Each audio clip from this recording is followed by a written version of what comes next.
Olá, meus queridos, vamos continuar aqui falando de pagamento e aí nós vamos para o quarto elemento do pagamento, que é o chamado tempo do pagamento.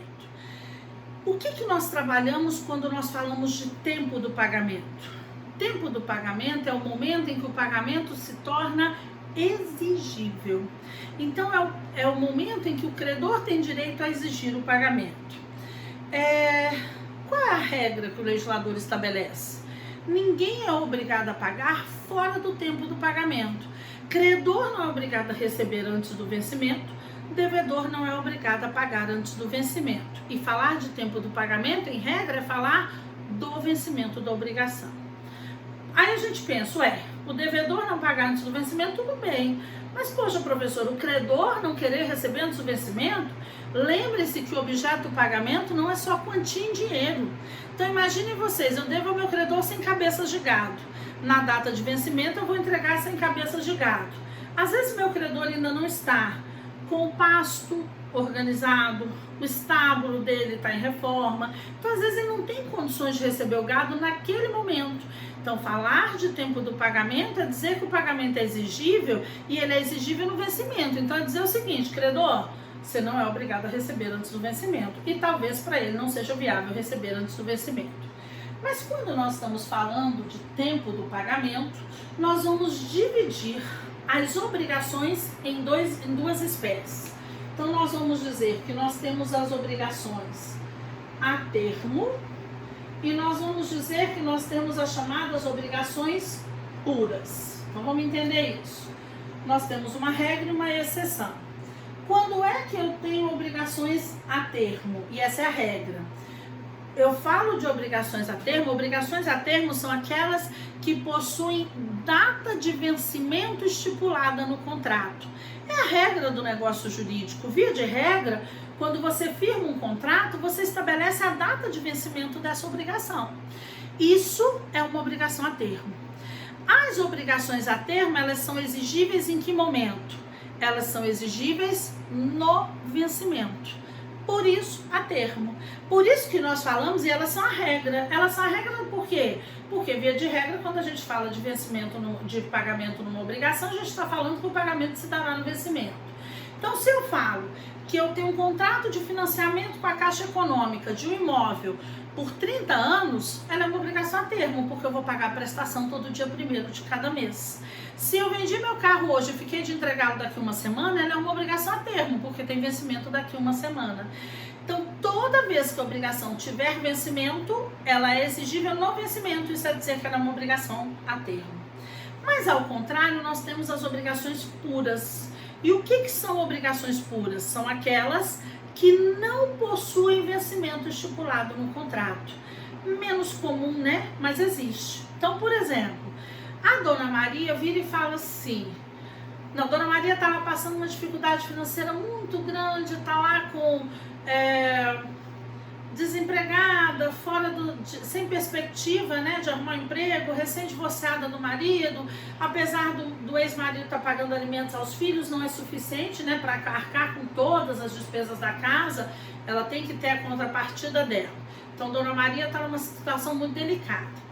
Chega a amiga dela, Dona Joana, e fala assim, Maria, eu vou lhe emprestar 10 mil reais que eu tenho aqui, uma reserva em dinheiro.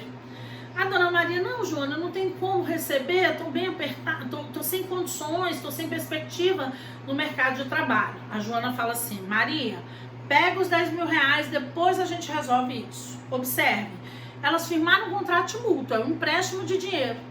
Mas quando elas estabeleceram esse contrato, elas não firmaram uma data de vencimento na obrigação. Quer dizer, então, que nós estamos diante de uma obrigação pura. Bom, a regra, obrigação a termo, a exceção, obrigação pura. A obrigação a termo, ela é exigível no vencimento. Mas e a obrigação pura? Pensando na obrigação pura, o Código Civil veio lá no artigo 331 e diz o seguinte, salvo disposição legal em contrário, não tendo sido ajustada a época para o pagamento, pode o credor exigi-lo imediatamente. Então, vamos lá. Isso quer dizer o quê? Nossa, mas eu posso exigir imediatamente? Quer dizer que a Dona Joana emprestou o dinheiro hoje. Que dia que ela pode cobrar da Dona Maria? Ainda hoje. Ela é exigível imediatamente. Ué, professora, mas ninguém vai exigir imediatamente. Claro que não. Vamos dizer que a dona Joana só resolveu cobrar da dona Maria daqui a 30 dias. Falou, Maria, olha, agora eu estou precisando do recurso, queria ver se você poderia me pagar. Dona Maria vira e fala, mas eu não tenho como te pagar, eu não tenho dinheiro hoje. Não realizar pagamento não é obrigação do Código Civil. Quem tem o dever de tentar fazer o seu contrato redondinho, garantido, com segurança, é o credor. Se o credor não teve esse zelo, isso não compete à análise da dona Maria, né? A análise do Código Civil. Quer dizer, então, o seguinte, que a dona Maria, ela vai pagar, não pagar ou pagar, não muda a condição da obrigação. Por que o Código Civil diz que ela é exigível imediatamente? Porque qual a preocupação do Código Civil? Vocês estudaram no semestre passado em fatos que a prescrição ela é contada a partir do vencimento, que é o momento em que ela é exigível. Quando o Código diz que a obrigação pura é exigível imediatamente, ele não está garantindo para a dona Joana recebimento ou não da dívida. Ele está assegurando que a partir do momento que ela é exigível, começa a contar prazo prescricional. Então, ele está impedindo que essa obrigação que a dona Joana tem com a dona Maria fique ad eterno. Até porque nós estudamos no início do semestre que o negócio jurídico ele tem como característica a provisoriedade. Então, no nosso ramo, todas as obrigações são provisórias, ou seja, tem início e fim definidos pelos sujeitos. Quer dizer que, então, neste caso, a dívida da dona Maria ser exigível imediatamente é contar prazo prescricional. Não quer dizer que a dona Joana vai cobrar, não quer dizer que a dona Maria tem condições de pagamento, mas quer dizer que ela vai ter um prazo prescricional, ok? Um outro aspecto que o legislador traz para a gente é a previsão do 332. Olha o que ele diz. As obrigações condicionais cumprem-se na data do implemento da condição, cabendo ao credor a prova de que deste teve ciência o devedor. Quando nós estamos falando de uma obrigação condicional, nós vimos que obrigação condicional que possui uma condição e que condição é um evento futuro e incerto que pode acontecer ou não. Então, por exemplo, eu, Ana, anunciei meu carro, estou vendendo meu carro. Chega o João e fala assim para mim, Ana, eu quero muito comprar este seu carro, mas eu só posso comprar se o meu filho passar no vestibular. Resultado sai daqui a 5 dias. Você pode esperar? Eu não sou obrigada, mas eu posso. Vamos dizer que eu falei, tudo bem, João, eu vou esperar. Então, eu e o João firmamos uma obrigação condicional. Está vinculado a um evento futuro, passar no vestibular, que pode acontecer ou não.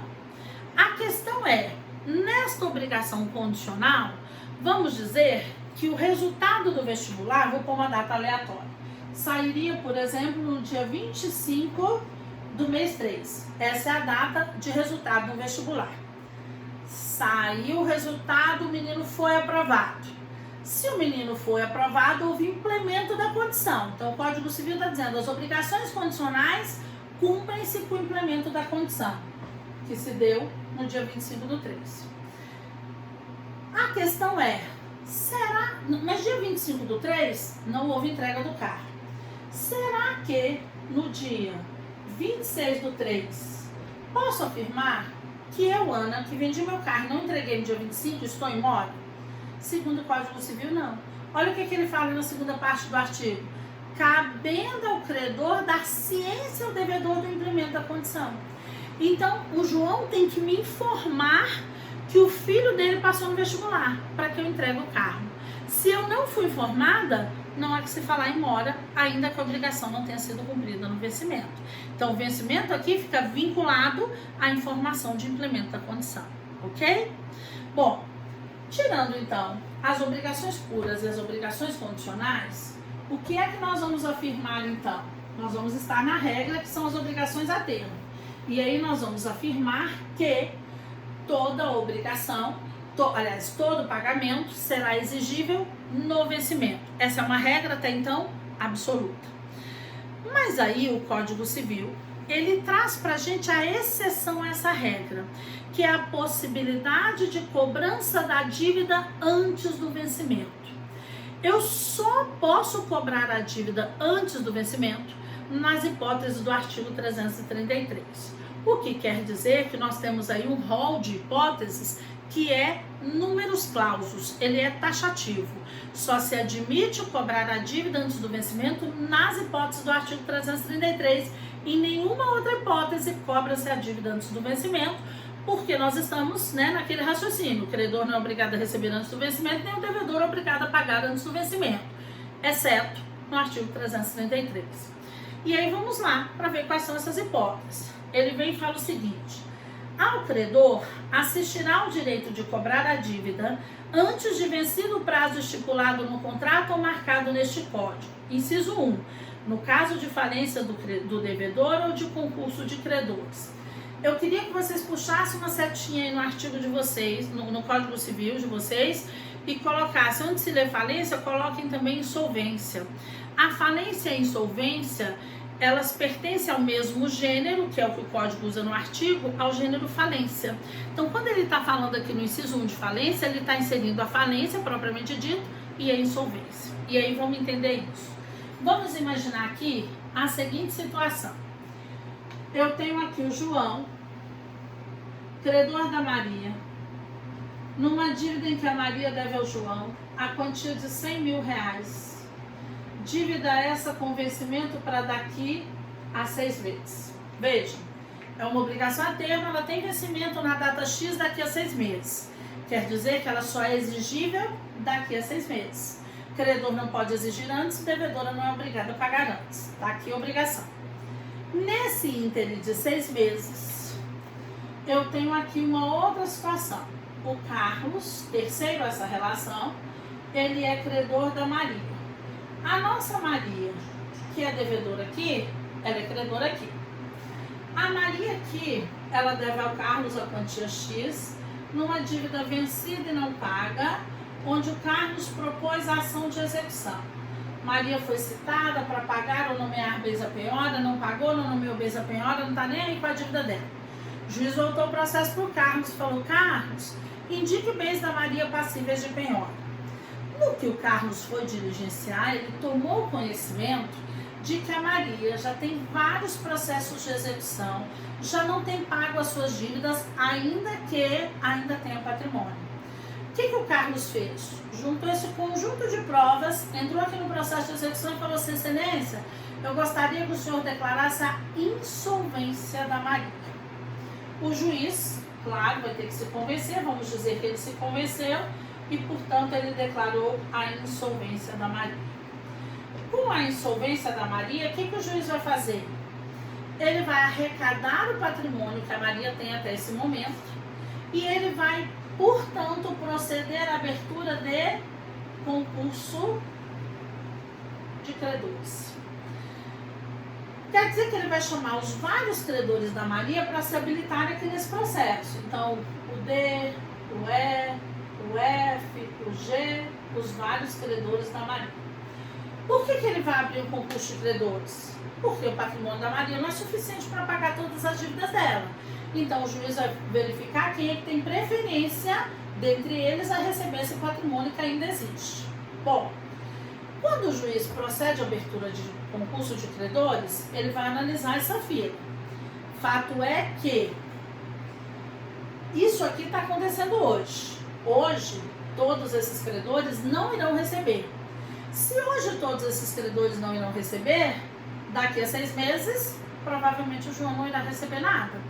O que então a lei permite? Que este credor João venha aqui neste processo antes do vencimento da dívida e fale assim: Excelência, eu sou o credor de devedor insolvente em que abriu o concurso de credores. Eu sou o credor que está no inciso 1 do artigo 333. Isso não é discricionário ao juiz. Se ele é o credor nessa hipótese, o que o juiz vai declarar? Vencida a dívida da Maria com o João. Vencida, ela é exigível. Se ela é exigível, o que o João vai poder fazer? Se habilitar aqui. Opa! Observe uma coisa. O João se habilitar em concurso de credores é a certeza de que ele irá receber? Não.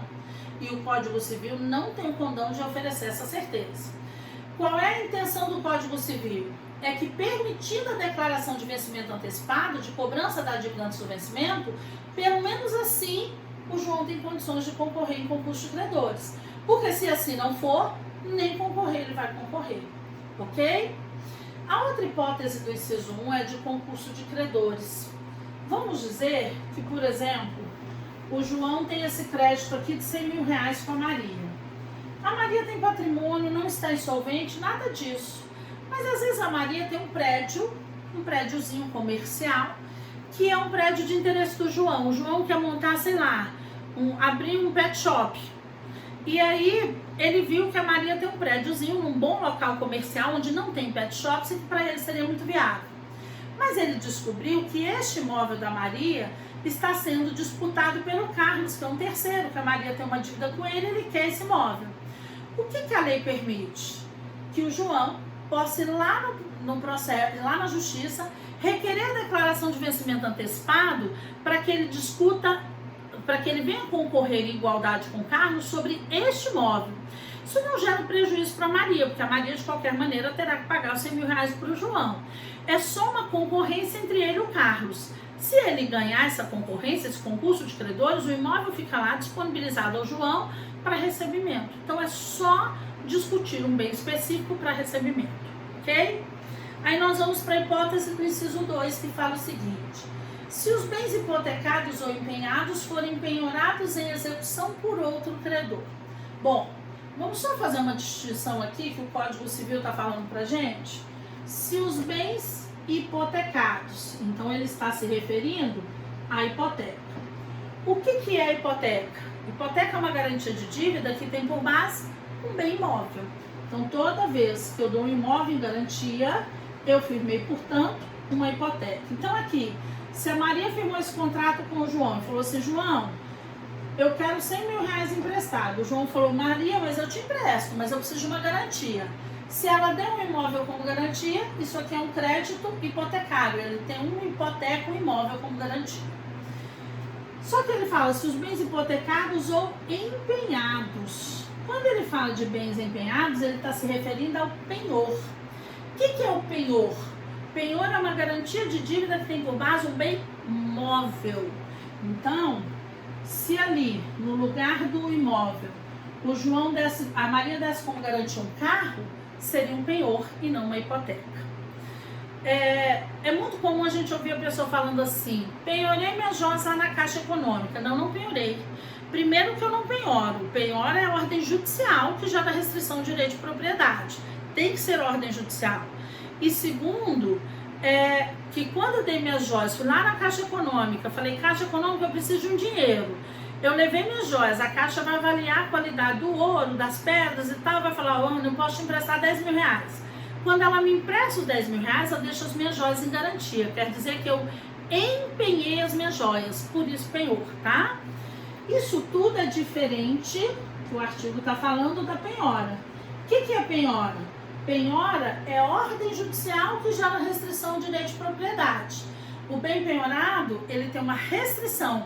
Quer dizer que ele deixou de ser seu? Não, quer dizer que você não vai poder aliená-lo, vendê-lo, enquanto você não tiver resolvido a sua dívida com o credor. Bom, qual é a hipótese do artigo? Vamos dizer que a Maria seja devedora do João, esses 100 mil reais, garantido por um imóvel da propriedade da Maria, com vencimento para daqui a 6 meses. O que eu tenho aqui? Eu tenho que o Carlos, por exemplo, o Carlos é credor da Maria, numa dívida que consiste no valor X, dívida essa vencida e não paga, em que o Carlos propôs a ação de execução. Maria foi citada para pagar ou nomear bens a penhora. Não pagou, não nomeou bens a penhora. O juiz voltou o processo para o Carlos e falou: Carlos, indique bens da Maria passíveis de penhora. No que o Carlos foi diligenciar, ele descobriu que a Maria tem esse imóvel que não é bem de família. O que o Carlos fez? Pediu a penhora desse imóvel. O juiz foi lá e deferiu a penhora. Pronto. A Maria vai ser intimada. E o João também. Quando o João é intimado, o que ele descobre? Que o bem hipotecado, que está servindo de garantia para ele, foi penhorado em execução por outro credor. O que a lei entende? Se esse bem foi penhorado, das duas, uma. Ou ele vai ser leiloado para ser convertido em pecúnia, para gerar pagamento da dívida que a Maria tem com Carlos. Se tiver alguma diferença de valor, volta para Maria, tá? Ou o bem vai ser adjudicado. O que é adjudicação? Incorporação do bem ao patrimônio do credor. É o Carlos falar, excelência, eu não penhoro esse bem não, eu quero ficar com ele. Ele fica com o imóvel, se tiver diferença de valor, devolve para Maria. Seja o leilão ou a adjudicação, eles vão prejudicar o João. Porque no vencimento, quando o João vier cobrar os 100 mil reais da Maria, se a Maria pagar, maravilha. Mas se, no entanto, a Maria não pagar, o João está sem garantia. Pensando nisso, o que a lei permite? Que este João venha aqui nesse processo de execução e fala assim, excelência, desconstitua essa penhora aí. Excelência, eu quero pedir desculpa. Eu quero pedir o vencimento antecipado da dívida. O juiz vai declarar vencida a dívida, não é discricionário, porque o João vai comprovar que ele está na hipótese do inciso 2. Quando o juiz declara o vencimento antecipado da dívida, qual é a consequência? A dívida é exigível. Se ela é exigível, o que vai abrir aqui? Um concurso de credores entre o João e o Carlos, para que o juiz analise quem é que tem preferência sobre esse imóvel. Se o imóvel for suficiente para cobrir as duas dívidas, maravilha. Mas como ele não é, ele vai verificar quem é que tem preferência. Ok? Bom, aí a gente vai lá para o inciso 3, que diz o seguinte. Se cessarem ou se tornarem insuficientes as garantias do débito, fidejussórias ou reais, e o devedor intimado se negar a reforçá-los. O legislador continua falando de garantias, mas vamos entender essa classificação dele antes de nós compreendermos o inciso 3. Então ele está falando de garantias do débito e ele classifica as garantias em duas hipóteses, em duas espécies. Ele fala de garantias reais e de garantias fidejussórias. O que é uma garantia real? Garantia real é aquela que tem por base patrimônio do devedor. Então, se ele deu uma hipoteca, é uma garantia real. Se ele ofereceu um penhor, é uma garantia real. Então, garantia real é aquela que tem por base patrimônio do devedor. Mas a garantia pode ser fidejussória. Quando é que ela é fidejussória? Quando ela tem por base relação de confiança com o devedor. É o caso do fiador.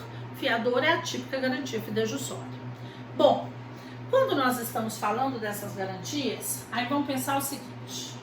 Eu tenho aqui o João, credor da Maria, numa dívida em que a Maria deve ao João a quantia de 100 mil reais. Dívida essa garantida por um imóvel da propriedade da Maria, então uma garantia real, com vencimento para daqui a 6 meses. Bom, se este imóvel está aqui nessa dívida, este imóvel no mínimo vale 100 mil reais. Porque ele tem que garantir a dívida. Pode valer valor superior? Pode ter valor superior? Pode.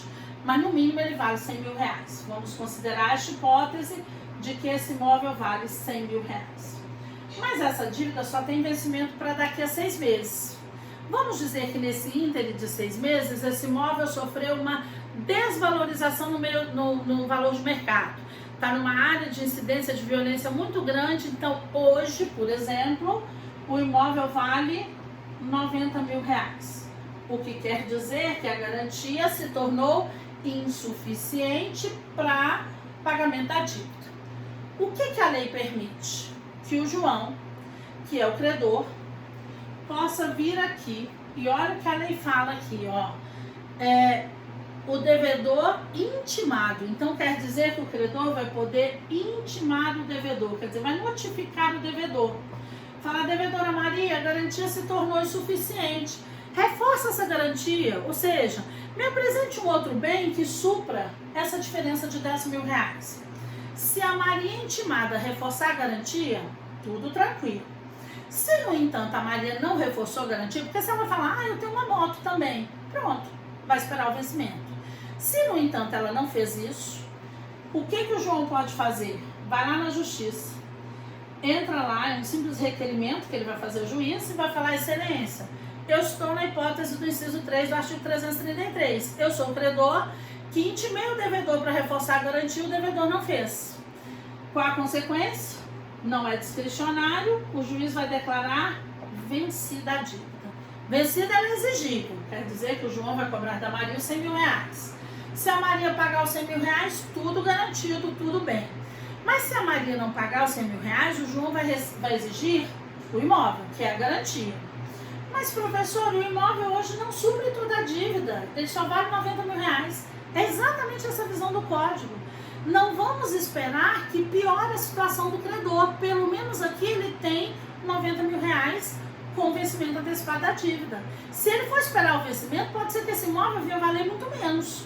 Então ele exige o imóvel, porque ele se garantiu em 90 mil reais, e os outros 10? Ele vai correr atrás, vai executar a Maria. Se a Maria tiver patrimônio, ele exige os outros 10. Se ela não tiver patrimônio disponível, é prejuízo, mas pelo menos seria um prejuízo minimizado. Mas a lei fala também da garantia fidejussória. Vamos dar a garantia aqui, só para a gente entender esse raciocínio.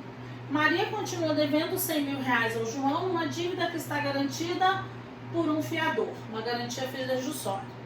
Vamos dizer que antes do vencimento da dívida, esse fiador aqui morreu. Se ele morreu, está cessada a garantia. O que é que o João vai fazer? Intimar a Maria para que ela apresente uma nova garantia, que pode ser real ou fidejussória. Se ela apresentar uma nova garantia, tudo resolvido, espera-se o vencimento para exigir a dívida. Se, no entanto, ela não apresentar uma nova garantia, o que o João pode fazer? Ele pode fazer um requerimento ao juiz, falando: excelência, eu sou credor do inciso 3 do artigo 333, quero pedir o vencimento antecipado. Não é discricionário ao juiz, o juiz vai declarar vencida a dívida. Vencida ela é exigível. O João vai cobrar da Maria. Se a Maria pagar, tudo resolvido. Se, no entanto, a Maria não pagar, para que adiantou esse vencimento antecipado? Notem o quanto o Código Civil ele é inteligente nas suas disposições. Se declarar vencida, a Maria não pagar, vencida ela é exigível. O que o João pode fazer? Se habilitar no inventário do fiador. Ele vai cobrar do espólio, dos herdeiros. Toda dívida de fiança é transmitida aos herdeiros. Claro, não alcança a herança. Se ele é fiador é porque ele tem patrimônio. Então você se habilita no inventário. Porque se o João for esperar o vencimento, às vezes se habilitar no inventário, ele já não vai receber nada. Então a possibilidade de ele ter garantias de recebimento. Ok? Essas são as hipóteses que o legislador traz para a gente de vencimento antecipado da dívida. Mas aí ele vem no parágrafo único do artigo 333 e diz o seguinte: nos casos deste artigo, se houver no débito solidariedade passiva, não se reputará vencido quanto aos outros devedores solventes. Então vamos entender isso. Eu tenho aqui a seguinte situação: o legislador está falando do vencimento antecipado numa obrigação solidária. Então vamos dizer que eu tenho aqui o A, credor dos nossos 3 devedores solidários B, C e D, daqueles nossos 3 mil reais, que eu vou considerar numa dívida que tenha vencimento para daqui a 90 dias. Se eles são devedores solidários, o que nós já sabemos? Que no vencimento, credor A vai poder cobrar a totalidade, ou de B, ou de C, ou de D, por conta da solidariedade em que eles respondem por unidade de prestação. Mas aí, mas ele só vai poder cobrar ou de B, ou de C, ou de D no vencimento, daqui a 90 dias. Mas aí nesse ínterim de 90 dias, vamos considerar que este devedor D aqui, ele foi declarado judicialmente insolvente. Aí vamos lá. Se ele foi declarado insolvente, nós sabemos que ele não deixa de ser solidário, ele continua sendo solidário. A única questão é que para que o credor cobre dele, ele vai ter que se habilitar em concurso de credores. Isso é uma grande preocupação para o nosso credor? Não, porque ele pode cobrar dívida ou de B ou de C. Mas aí vamos lá. O A, apesar de poder cobrar dívida ou de B ou de C, ele resolveu cobrar de D, então ele pode se habilitar em concurso de credores lá no processo de insolvência. A questão é, em que momento ele pode fazer isso? Observe. O D insolvente. Se o D é insolvente, nós estamos na hipótese do inciso 1 do artigo 333. Então, o credor não precisa esperar o vencimento da dívida. O que ele vai fazer? Ele vem aqui no processo de insolvência e fala: excelência, eu estou na hipótese do artigo 333 do Código, no inciso 1. Aí o juiz vai fazer o quê? Declara, então, vencida a dívida. Se ela está vencida, ela é exigível. pronto, ele pode se habilitar em concurso de credores. Isso é uma opção que a lei dá. Mas o credor A é obrigado a fazer isso? Não. Se ele quiser, ele pode cobrar de B ou de C. Mas para ele cobrar de B ou de C, em que momento ele pode cobrar? Somente no vencimento. É isso que o parágrafo único está dizendo. A insolvência de um permite o vencimento antecipado para o insolvente, é uma condição pessoal.